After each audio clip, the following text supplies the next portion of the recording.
Are you a caregiver and there are days that you just feel completely burned out? Hi, I'm Dr. Bergina with Life Psychiatry, and this is the question answer slash extra portion of our trip as we have been following in Paul's mental health journey, following in his footsteps, and sharing with you because we are led life and we help guide you in your mental health journey one step at a time. Now, for caregivers, first of all, let me just pause and share with you that I am a caregiver in a couple of different ways, as a provider, obviously, for my patients, but I'm also a mom of two children who are on the autism rainbow, as I've been educated. It's not just the spectrum, it's the autism rainbow.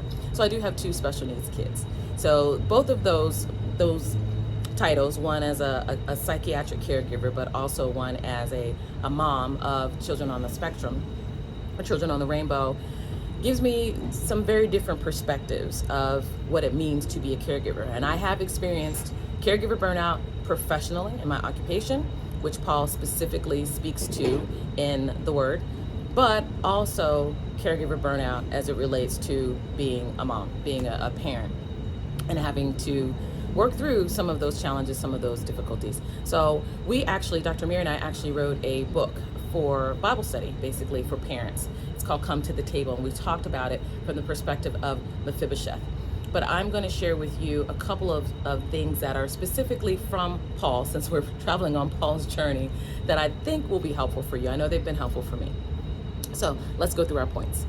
Number one, strength and weakness, understanding limitations. Paul teaches that acknowledging our limitations is crucial. In 2 Corinthians 12, 9-10, he shares his own struggles and how he found strength in Christ.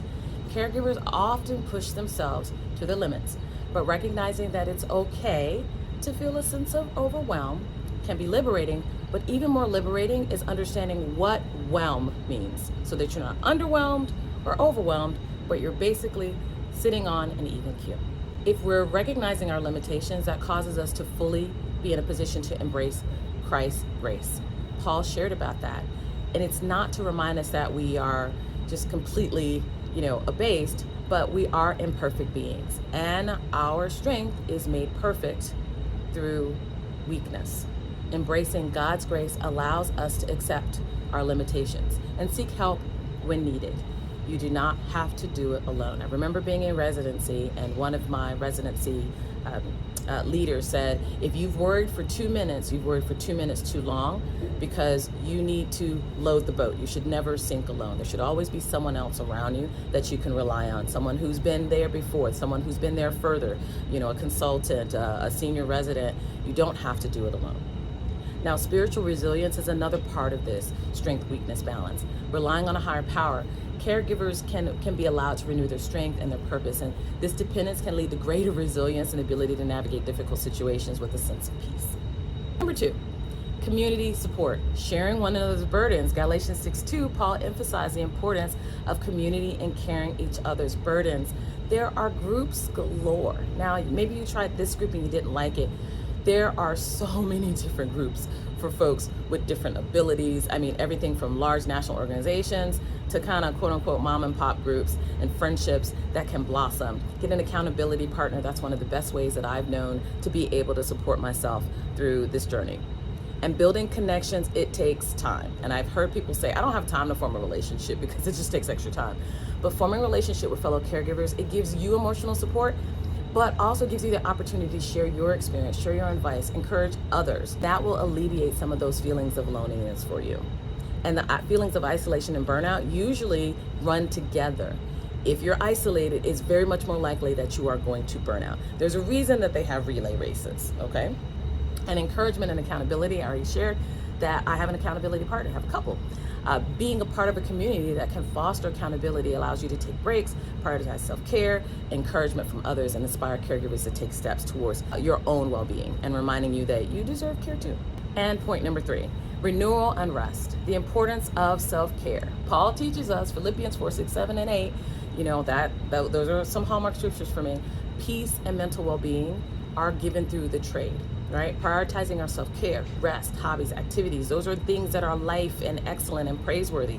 Those are things that you should be able to pursue and should be pursuing outside of your caregiving. And these spiritual practices of engaging in prayer, meditation, and reflection, it can help you have a sense of peace and clarity. Now, this might be difficult at first to think about being able to share and process your emotions and your stress with others, but it will reduce stress and give you a more balanced approach to caregiving. And it's not always going to be a balance. It often is a little bit of a seesaw, but it is definitely worth it. Last but not least, setting boundaries. Learning to say no and setting healthy boundaries is essential for preventing burnout. You cannot be all things to all people. Paul said that he tries to be all things to all people, but basically he meant if I need to kind of shape and shift my story, to whoever I'm speaking to and speak to the audience that I have, very specific. But you can't be everything to everybody, okay? And you have to evaluate your commitments and make a conscious choice that's going to prioritize your and your family's well-being. And this might mean taking regular breaks or asking others for help, but it also might mean saying no to some responsibilities or leadership opportunities because they just aren't meant for you, at least at this time. Now, focusing on these 3 areas that I've talked about, I think it's going to give you a better way as a caregiver to navigate the challenges that you face and cultivate a more sustainable approach to the very important role that you have, that maybe you in this point in your life are the only person that's able to do it, but that does not mean that it's only going to be you forever. And being able to get support from others, but also train others so that they will know how to take on that caregiver role is going to be vital. I know there's a meme out there, autism mom, I'm an autism mom and I cannot die. But one day you will. And you'll be caught up and go home to meet Jesus in glory. But before that time comes, it is going to be vitally important that you learn to duplicate yourself and distribute the knowledge that you have so that others will be just as effective of a caregiver as you. I'm Dr. Bergina, and I hope you have a very blessed day on purpose. You take care.